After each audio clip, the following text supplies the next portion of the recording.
Assalamualaikum warahmatullahi wabarakatuh. Perkenalkan, nama saya Fatah Gojali dari jurusan Tadris Biologi kelas A semester 3 dengan nomor induk mahasiswa saya 20081066061. Saya dari kelompok 5 yang beranggotakan saya sendiri dan teman saya Ajeng Kania. Kami membuat video ini bertujuan untuk memenuhi tugas ujian tengah semester dari mata kuliah belajar dan pembelajaran yang diampu oleh Ibu Dewi Cahyani. Kami di sini akan menjawab pertanyaan-pertanyaan yang diberikan pada ujian tengah semester. Jawaban yang pertama yaitu macam-macam kompetensi guru. Ada kompetensi pedagogik. Kompetensi pedagogik itu merupakan kemampuan guru atau keterampilan dari seorang guru yang bisa mengelola suatu proses pembelajaran atau interaksi belajar dengan para muridnya. Kemudian ada kompetensi kepribadian. Kompetensi kepribadian itu berkaitan dengan karakter seorang guru itu sendiri yang mencerminkan kepribadian positif seperti sabar, ikhlas, rajin, disiplin, dan sebagainya. Karena guru itu merupakan contoh dari muridnya, sosok yang harus dicontoh dari muridnya. Kemudian ada kompetensi profesional. Kompetensi profesional itu kemampuan atau keterampilan yang wajib dimiliki oleh seorang guru supaya guru bisa menyelesaikan tugas-tugas keguruan dengan baik. Kemudian ada kompetensi sosial. Kompetensi sosial itu berkaitan dengan komunikasi atau interaksi dengan para peserta didik, sesama guru, atau orang tua dari siswa tersebut dan masyarakat sekitar lingkungan pendidikan. Kemudian jawaban dari pertanyaan yang kedua, macam-macam strategi pembelajaran, yaitu ada strategi pembelajaran ekspositori. Strategi pembelajaran ekspositori itu merupakan strategi pembelajaran yang menekankan kepada proses penyampaian materi secara verbal dari seorang guru kepada para siswanya dengan harapan siswa itu bisa menguasai materi pelajaran dengan baik. Kemudian ada strategi pembelajaran inquiry. Nah, atau yang disingkat dengan SPI, itu adalah strategi pembelajaran yang kegiatan belajarnya menekankan pada proses berpikir kritis dan analitis untuk mencari dan menemukan jawabannya sendiri atas suatu masalah yang ditanyakan. Nah, proses belajar ini bisa dilakukan dengan cara tanya jawab antara guru dan juga murid.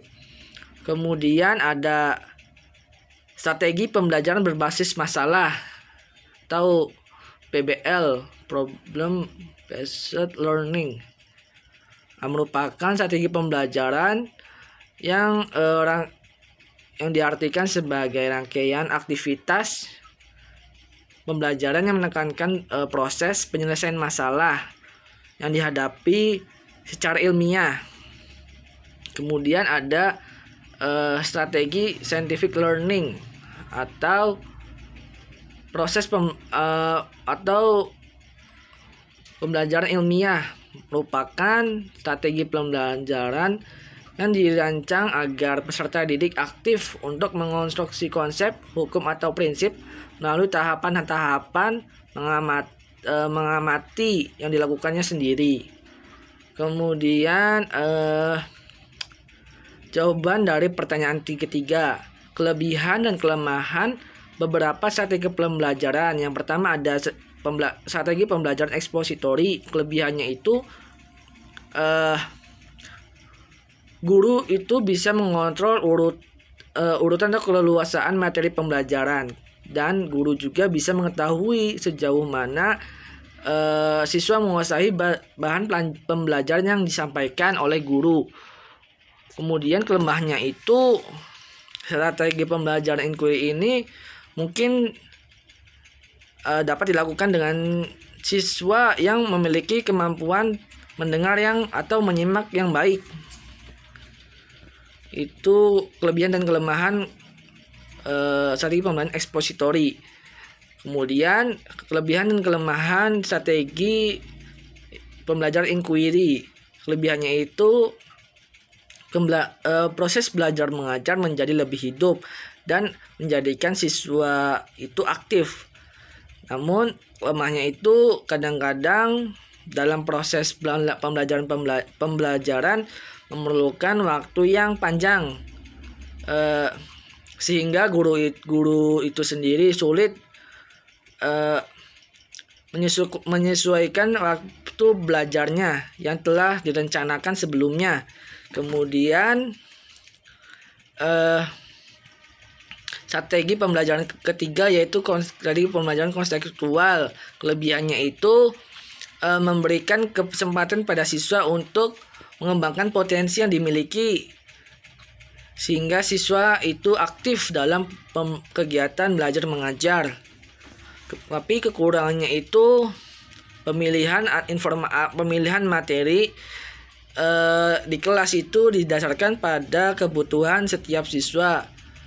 Padahal dalam kelas itu kemampuan siswa itu beda-beda, sehingga akan membuat guru kesulitan dalam menentukan materi yang akan disampaikan karena tingkat pencapaian siswa itu tidaklah sama. Kemudian kelebihan strategi pembelajaran yang keempat yaitu strategi pembelajaran berbasis masalah. Kelebihannya itu terjadi interaksi yang dinamis antara guru dengan siswa di dalam kelas. Tapi kekurangannya itu siswa menjadi jenuh karena harus berhadapan langsung dengan suatu masalah. Kemudian jawaban dari pertanyaan keempat, pedoman penetapan strategi pembelajaran. Yang pertama itu penetapan tujuan pengajaran terlebih dahulu, kemudian penetapan sistem pendekatan pembelajaran, kemudian pemilihan dan penetapan metode yang akan dilakukan dan prosedur pembelajaran, termasuk media yang akan digunakan dalam proses pembelajaran di dalam kelas, seperti fasilitas yang mendukung, dan juga langkah-langkah strategi pembelajaran tersebut, seperti perencanaan, pengelolaan waktu, kemudian penetapan kriteria keberhasilan proses pembelajaran, dan juga evaluasi yang digunakan.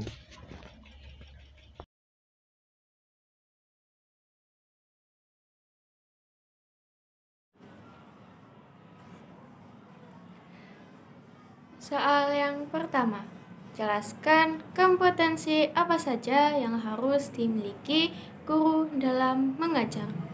Nah, kompetensi guru yang harus dimiliki itu ada 4, yaitu yang pertama, kompetensi profesional. Nah, kompetensi profesional ini yaitu penguasaan terhadap materi. Yang kedua yaitu kompetensi pedagogik atau penguasaan terhadap media dan metode. Yang ketiga yaitu kompetensi sosial, yaitu untuk mengetahui bagaimana kemampuan guru di dalam menjalin hubungan sosial. Dan yang keempat yaitu kompetensi kepribadian dan spiritual. Nah, dengan memiliki keempat kompetensi guru tersebut akan menyebabkan bahwa guru berkompeten dalam menetapkan spesifikasi dan kualifikasi di dalam perubahan tingkah laku belajar. Dan seorang guru itu harus mampu melihat perkembangan pada peserta didiknya. Soal nomor 2, jelaskan macam-macam strategi pembelajaran. Nah, macam-macam strategi pembelajaran itu yang pertama ada strategi pembelajaran inquiry atau SPI. Adalah rangkaian kegiatan pembelajaran yang menekankan pada proses berpikir secara kritis dan analitis untuk mencari dan menemukan sendiri jawaban dari suatu masalah yang dipertanyakan. Nah, proses berpikir itu sendiri jawaban dari suatu masalah yang dipertanyakan. Yang kedua yaitu strategi pembelajaran ekspositori. Nah, strategi pembelajaran ekspositori ini adalah konsep dan prinsip penggunaan strategi pembelajaran konsep ekspositori. Nah, pengertiannya adalah strategi pembelajaran yang menekankan pada proses penyampaian materi secara verbal dari seorang guru kepada sekelompok siswa dengan maksud agar siswa itu dapat menguasai materi pelajaran secara optimal. Yang ketiga, strategi pembelajaran konseptual merupakan strategi pembelajaran yang menekankan pada proses keterlibatan siswa secara penuh dalam rangka menemukan materi dan hubungannya dengan realitas kehidupan sosial. Nah, siswa itu mempunyai keterlibatan penuh dalam proses pembelajaran. Dan yang keempat yaitu strategi pembelajaran berbasis masalah adalah suatu pendekatan pengajaran yang menggunakan masalah di dunia nyata sebagai suatu konteks bagi siswa untuk belajar tentang cara berpikir kritis dan keterampilan pemecahan masalah, serta untuk memperoleh pengetahuan dan konsep yang esensial dari materi pembelajaran. Soal yang ketiga, jelaskan keunggulan dan kelemahan dari strategi pembelajaran inquiry, ekspositori, strategi pembelajaran berbasis masalah, dan strategi pembelajaran konseptual. Yang pertama, kelebihan dan kekurangan strategi pembelajaran ekspositori. Strategi pembelajaran ekspositori memiliki kelebihan, diantaranya dengan strategi pembelajaran ekspositori guru dapat mengontrol urutan dan keluasan materi pembelajaran, dan guru dapat mengetahui sejauh mana siswa menguasai bahan pembelajaran yang disampaikan. Yang kedua, strategi pembelajaran ekspositori ini dianggap sangat efektif apabila materi pembelajaran yang harus dikuasai siswa cukup luas, sementara waktu yang dimiliki untuk belajar itu terbatas. Yang ketiga, melalui strategi pembelajaran ekspositori, selain siswa dapat mendengar melalui penuturan tentang suatu materi pelajaran, juga sekaligus siswa bisa melihat atau mengobservasi. Nah, strategi pembelajaran ini juga dapat digunakan untuk jumlah siswa dan ukuran kelas yang besar. Nah, kekurangan dari strategi pembelajaran ini, yang pertama, strategi pembelajaran ini hanya mungkin dapat dilakukan terhadap siswa yang memiliki kemampuan mendengar dan menyimak secara baik. Untuk siswa yang tidak memiliki kemampuan seperti itu, perlu digunakan strategi lain. Yang kedua, strategi ini tidak mungkin dapat melayani keadaan setiap individu, baik perbedaan kemampuan, perbedaan pengetahuan, minat, bakat, serta perbedaan gaya belajar.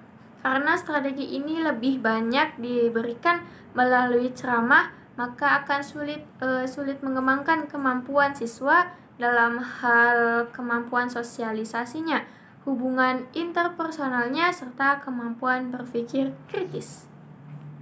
Yang kedua yaitu strategi pembelajaran inquiry memiliki banyak keunggulan, yang antara lain strategi pembelajaran inquiry merupakan strategi pembelajaran yang menekankan kepada pengembangan aspek kognitif, afektif, dan psikomotor secara seimbang, sehingga pembelajaran inquiry ini dianggap lebih bermakna.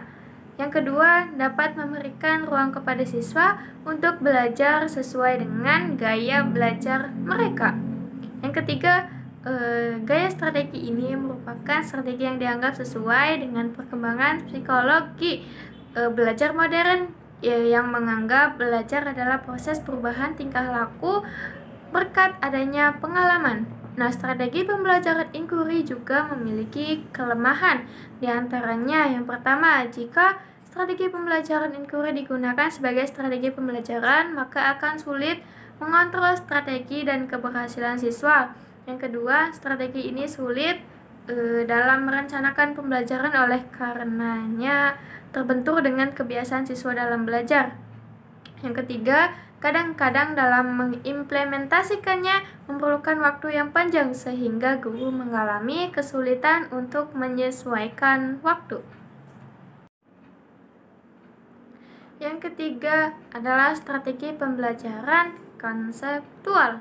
Nah, memiliki kelebihan diantaranya. Yang pertama, memberikan kesempatan pada siswa untuk dapat maju terus sesuai dengan potensi yang dimiliki siswa, sehingga siswa terlibat aktif dalam pembelajaran. Yang kedua, siswa dapat berpikir kritis dan kreatif dalam mengumpulkan data, memahami suatu isu dan memecahkan masalah, dan guru dapat lebih kreatif. Yang ketiga, pembelajaran lebih menyenangkan dan tidak membosankan, membantu siswa bekerja dengan efektif dalam kelompok. Nah, strategi ini juga mempunyai kekurangan, diantaranya tidak efisien karena membutuhkan waktu yang agak lama. Yang kedua, pengetahuan yang didapat oleh setiap siswa akan berbeda-beda dan tidak merata. Yang ketiga, peran guru tidak nampak terlalu penting lagi karena dalam strategi pembelajaran ini peran guru hanya sebagai pengarah dan pembimbing karena lebih menuntut siswa untuk aktif dan berusaha mencari sendiri informasi, mengamati fakta dan menemukan pengetahuan baru di lapangan.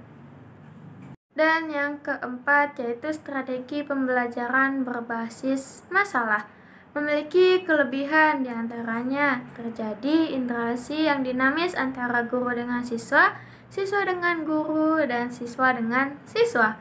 Yang kedua, siswa memiliki keterampilan mengatasi masalah. Yang ketiga, siswa memiliki kemampuan mempelajari peran orang dewasa. Yang keempat, siswa dapat menjadi pembelajar yang mandiri dan independen. Yang kelima, siswa memiliki keterampilan berpikir tingkat tinggi. Nah, strategi ini juga mempunyai kekurangan, antara lain memungkinkan siswa menjadi jenuh karena harus berhadapan langsung dengan masalah. Yang kedua, siswa kesulitan dalam memproses sejumlah data dan informasi dalam waktu yang singkat. Yang ketiga, sehingga pembelajaran berbasis masalah ini membutuhkan waktu yang relatif lama.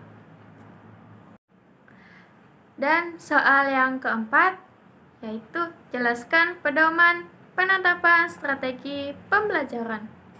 Ada 4 masalah pokok yang sangat penting yang dapat dijadikan pedoman untuk pelaksanaan kegiatan pembelajaran agar berhasil sesuai dengan apa yang diharapkan, yaitu yang pertama mengidentifikasi serta menetapkan spesifikasi dan kualifikasi perubahan tingkah laku dan kepribadian peserta didik sebagaimana yang diharapkan.